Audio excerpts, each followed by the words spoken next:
Okay, so we are in Psalm 7. Psalm 7 is a Shagayon of David. I'm not really sure how to pronounce it, but it means like a rhapsody or a really passionate poem to be sung. So, of David, which he sang to the Lord concerning the words of Cush, a Benjamite.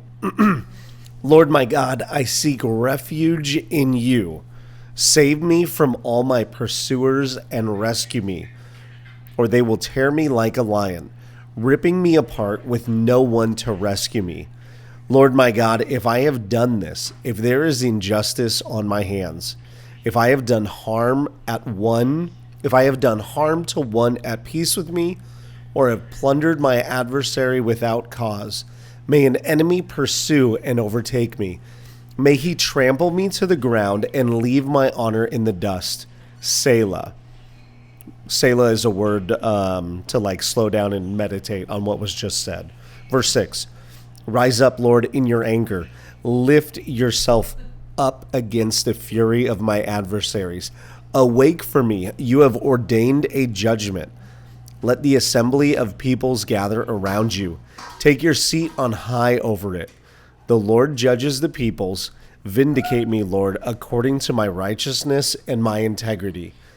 Let the evil of the wicked come to an end, but establish the righteous. The one who examines the thoughts and emotions is a righteous God.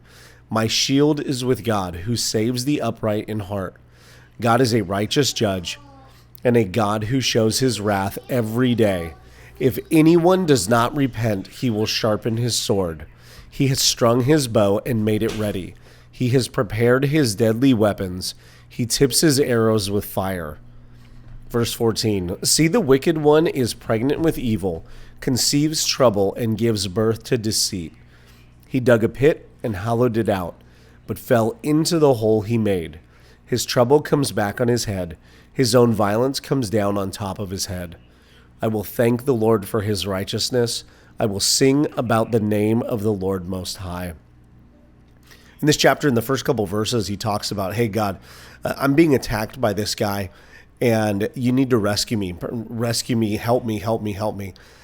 But he also says, God, judge me based off of my righteousness. I didn't do anything to this guy. So that's pretty comforting that David looks at it and says, oh man, verse 8, I didn't do anything. Vindicate me.